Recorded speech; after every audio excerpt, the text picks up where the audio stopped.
Temperamento, un programa para irradiar la anarquía.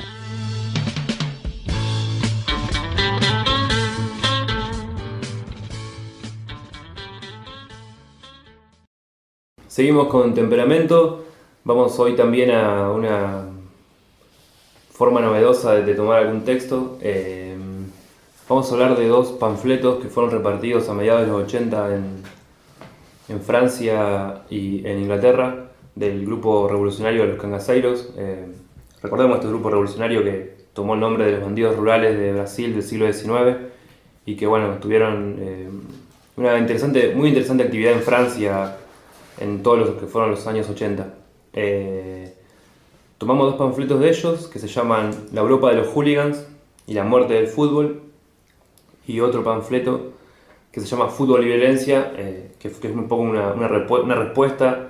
y un complemento al primer texto enviado por un lector de su revista. Recordemos que sacaba una revista que se llamaba igual que ellos, la revista Los Cangaceiros.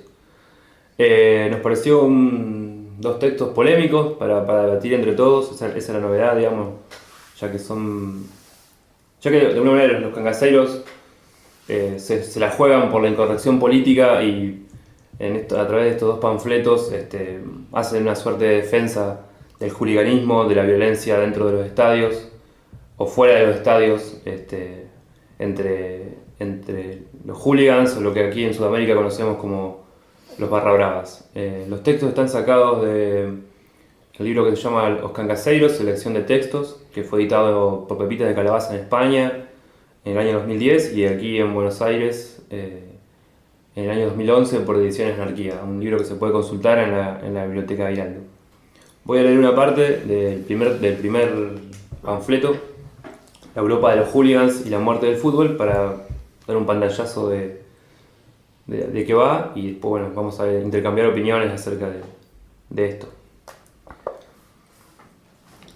Cada fin de semana en Gran Bretaña, bandas de proletarios van a ver el partido con la intención de destrozar y de pelearse, es decir, de divertirse. A decir verdad, el deporte se la machaca, y a nosotros también.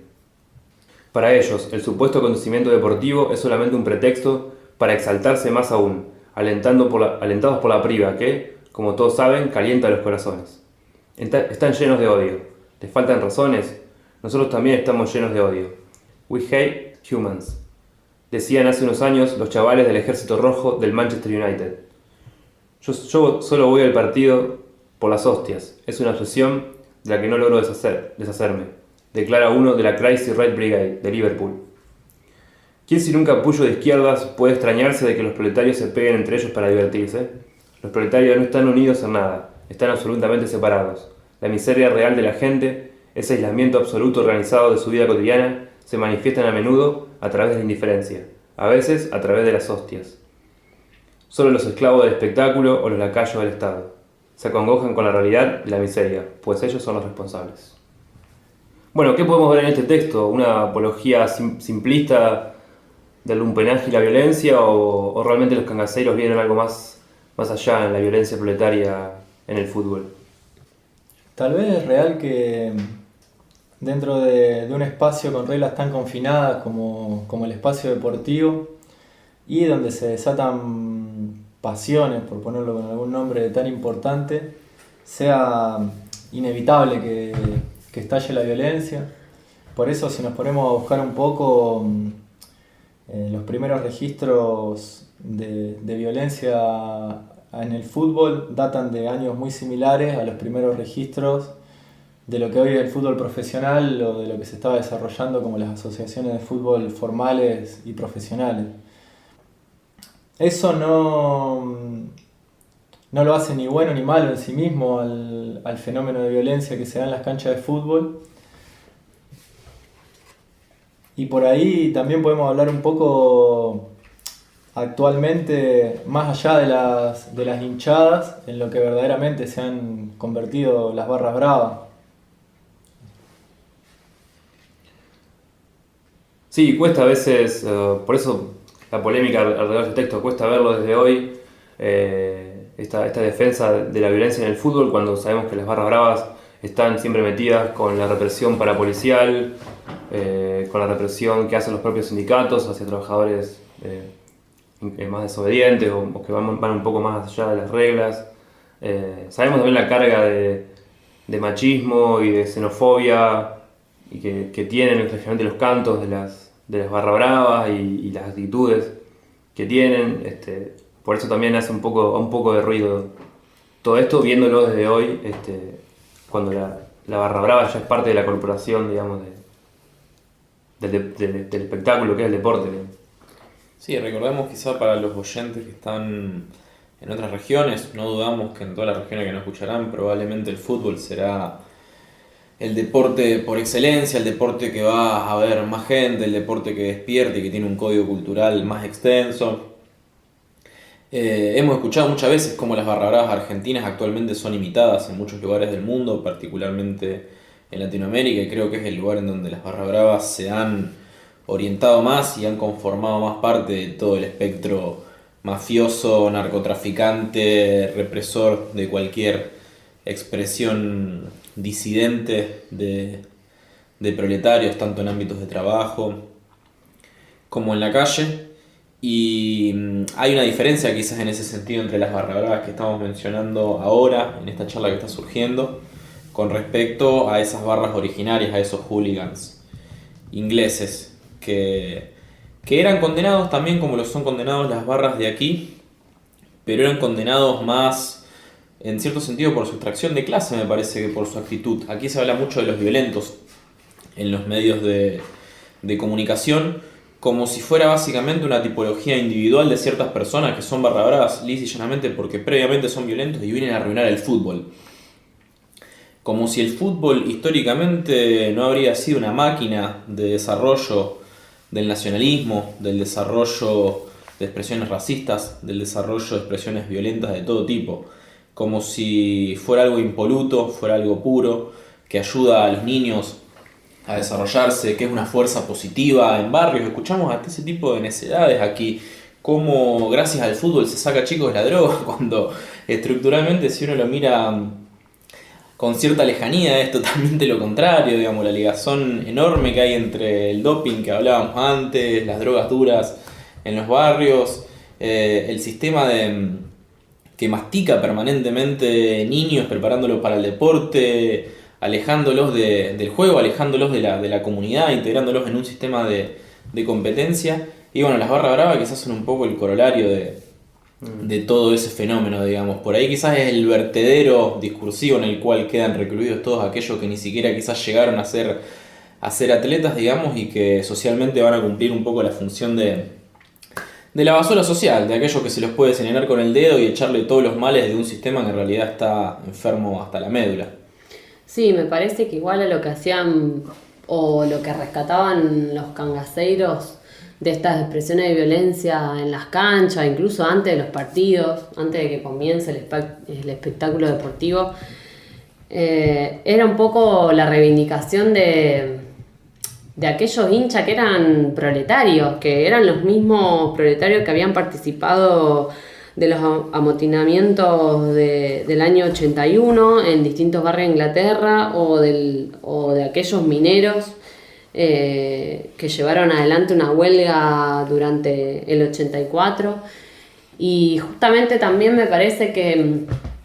esta cita que el compañero leía, de que solo los izquierdistas pueden pensar en un punto que esos barras o que esos hinchas a los que defendían un poco, en los que se identificaban los cangaceiros,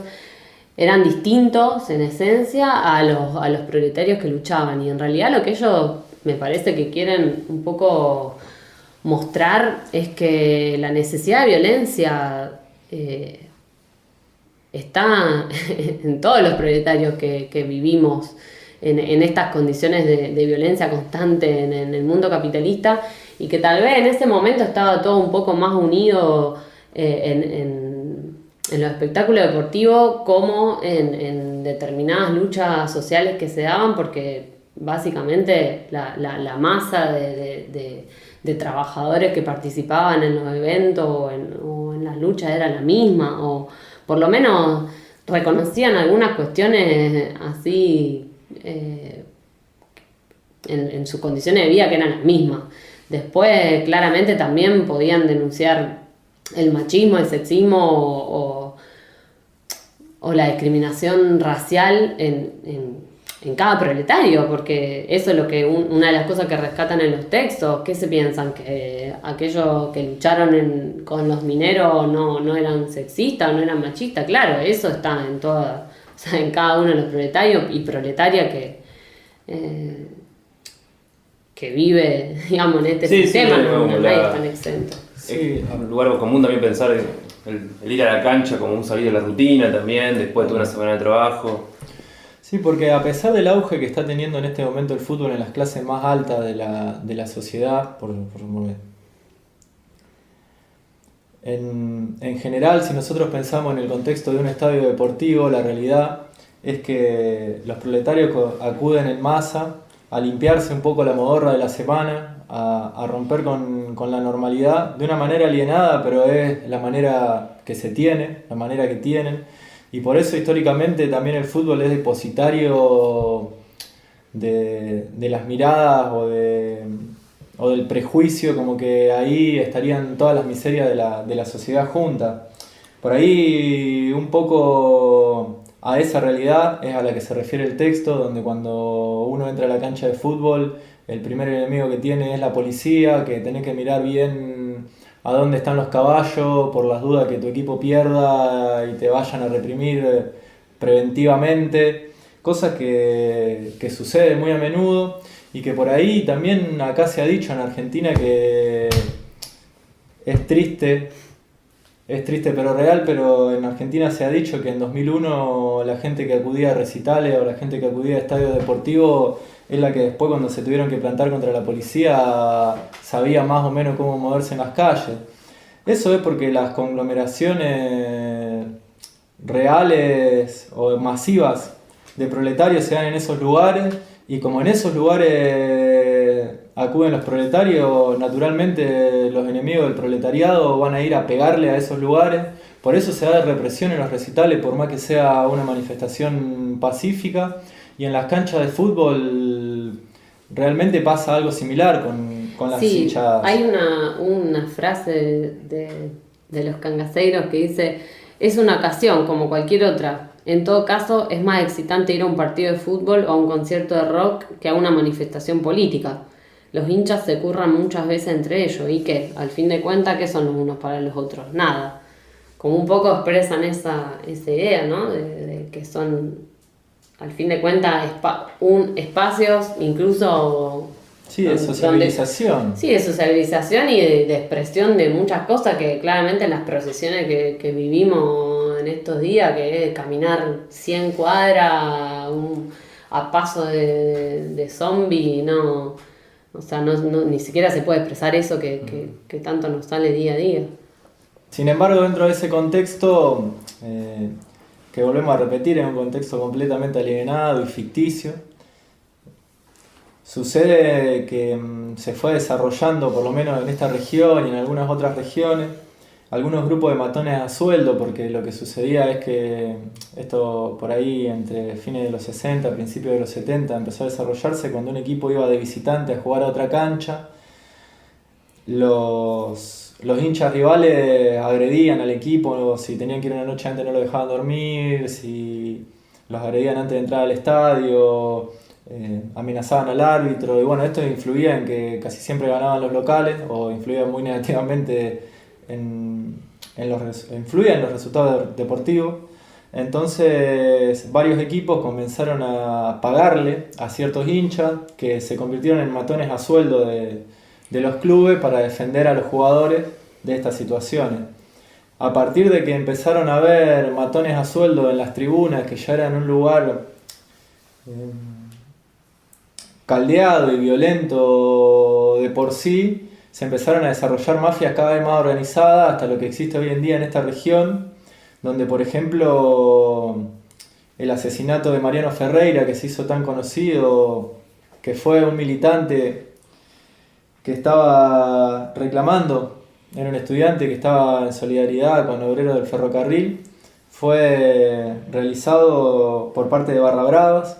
y que hay varios clubes que tienen una barra que es un ejército directamente, que contiene elementos proletarios reclutados en la misma tribuna o en los barrios, haciéndolos viajar gratis, dándoles de tomar, de comer, lo que sea que satisfaga las necesidades del momento de esos pibes, pero que verdaderamente están liderados por verdaderos burgueses de ese negocio, que sacan su tajada de la venta de drogas, de los robos, de los cuidacoches y de cada uno de los negocios que uno se puede imaginar que hay en un estadio donde se concurre masivamente. Entonces se transforma la hinchada, o en realidad parte de lo que es la hinchada, en una empresa que no solamente hace seguridad para el equipo, que en este caso ya no se da, pero sí para el resto de la hinchada cuando se viaja lejos, sino que también mantiene el orden adentro de la tribuna y mantiene todos los negocios dentro de la tribuna. Como que en eso degeneró gran parte de lo que era en un principio el germen de eso, que es la pasión que es la violencia y las pasiones contenidas que se van a derramar durante un rato de la semana a un lugar puntual para que después no estallen en otro lado, porque esa también es la realidad. Si nosotros podemos identificar todos esos elementos ahí es porque están exacerbados en un estadio de fútbol y no se hacen presentes en ninguno de otros lugares. Sí, recordemos que eso no es una casualidad histórica tampoco, eso es algo que fue casi un designio y una determinación bastante inteligente de la clase dominante inglesa,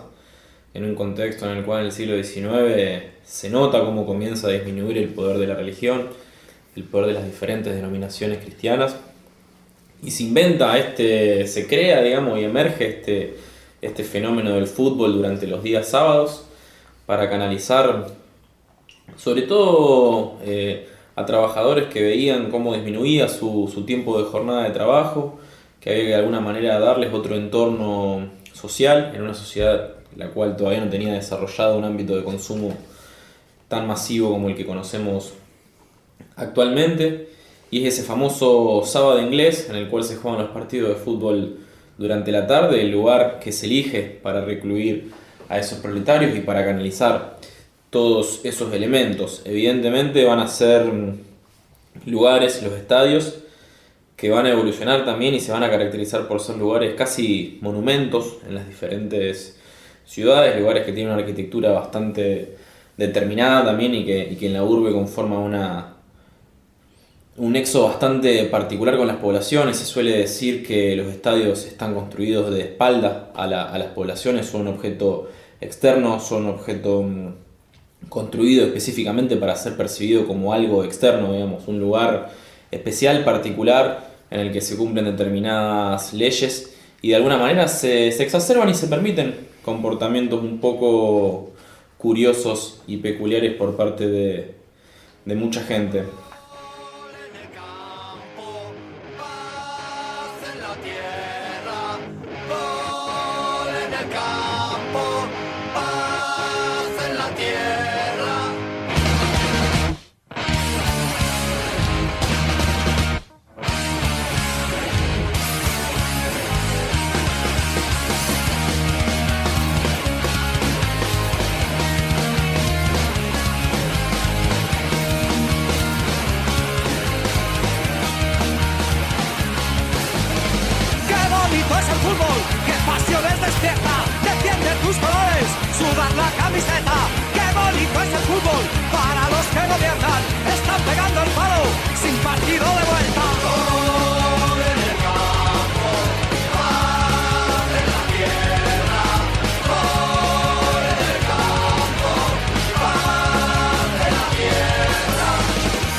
Es llamativo también como muchas veces,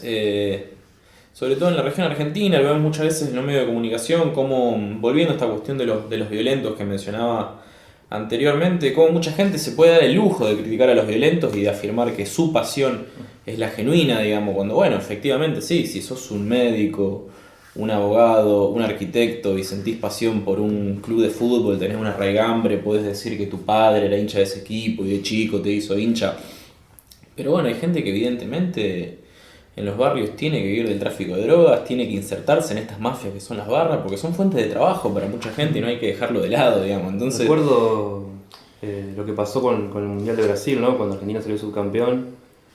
que el cantito más famoso era Brasil, decime qué se siente, y el escándalo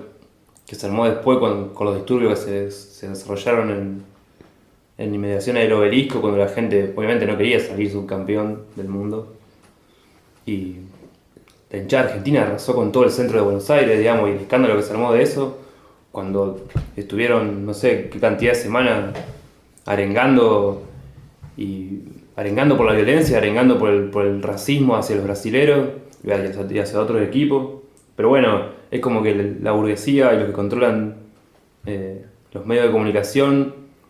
les gusta un poquito, pero está ahí nomás, digamos, cuando los pobres se desatan en la violencia, entonces sí, es un escándalo, digamos. Sí, podemos hacer un paréntesis también y decir que la violencia en el fútbol no es un fenómeno exclusivo de las clases más marginadas de la sociedad.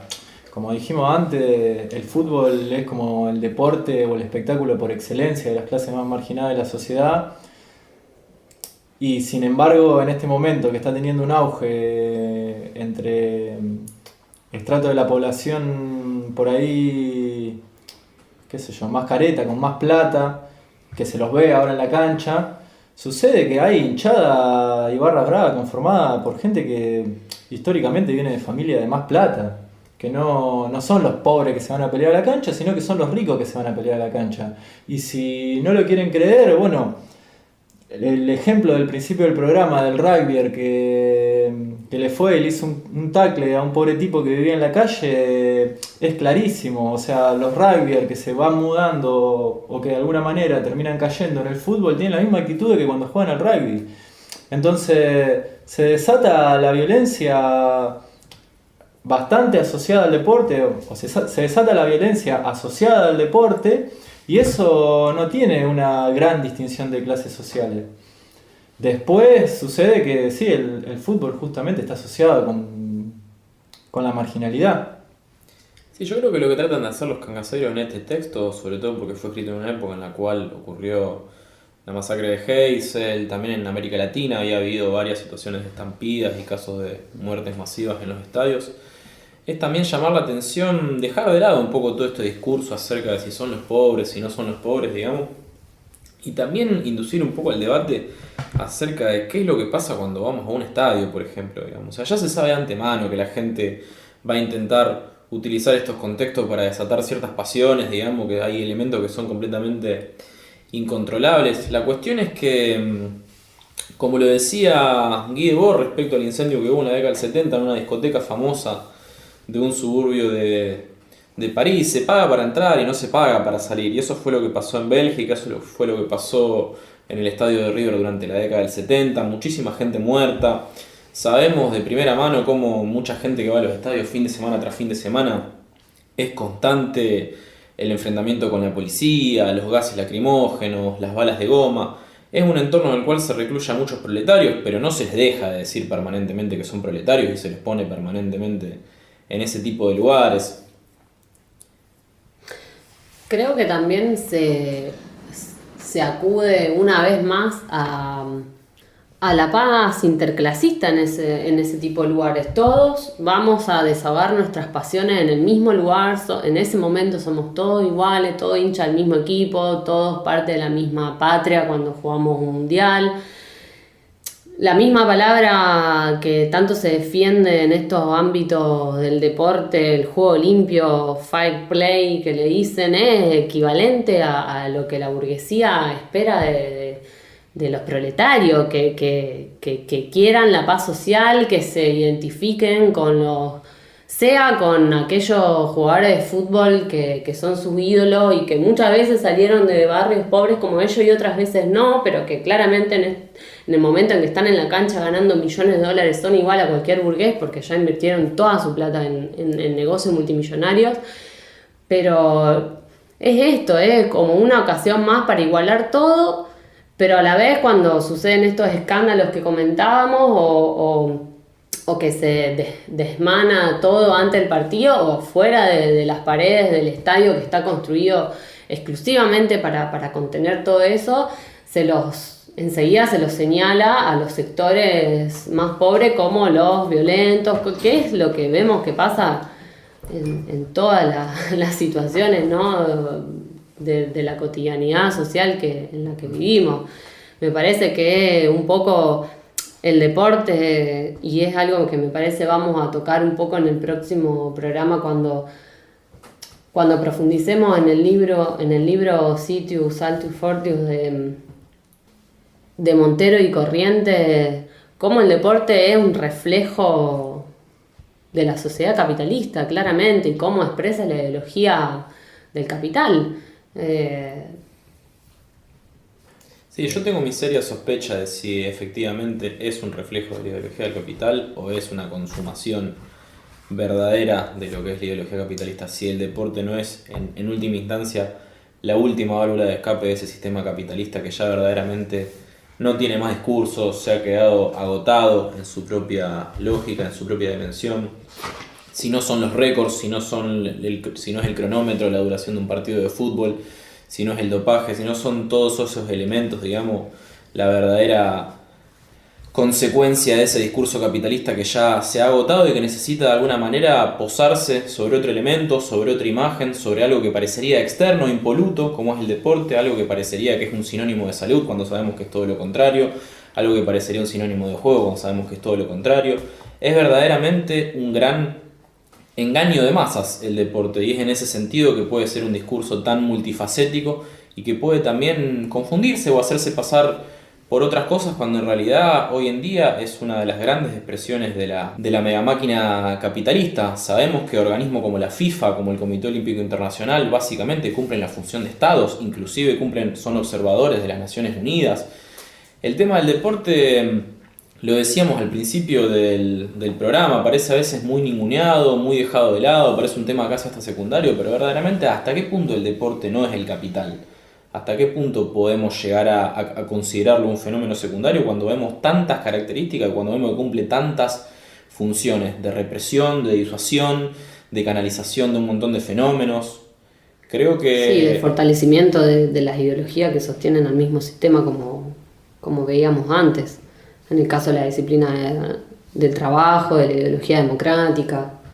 Creo que en ese sentido, justamente lo que mencionamos al principio, parte de ahí también, creo que es el esfuerzo que me parece que vamos a tratar de hacer de ahora en adelante con Temperamento, con esta idea de empezar a tratar estos temas, tener espacios de charla como estos. Aprovechamos también para mencionar a muchos de los que nos están escuchando que propongan también cuestiones, libros, temas que nos interesa realmente profundizar un poco más y hacer un esfuerzo de crítica radical en ese sentido, porque creemos que una vez que se ponen a analizar en profundidad ciertos fenómenos, los límites se empiezan a desvanecer bastante, digamos. ¿Qué es deporte? ¿Qué es capital? Cuando hay tantos elementos en común, digamos. Y en definitiva creo que el esfuerzo de la crítica radical es eso, ir al núcleo, desde donde sea, digamos, desde analizar nuestro entorno de trabajo particular, desde analizar las cosas que vivimos en la escuela, desde analizar lo que pasa en un partido de fútbol, desde analizar lo que pasa con una obra de arte. Siempre se trata de ir un poco al fondo de toda esa cuestión, intentar reconocer los elementos de dominio que permanentemente nos acechan en toda la sociedad y nos prohíben de vivir la vida que queremos vivir.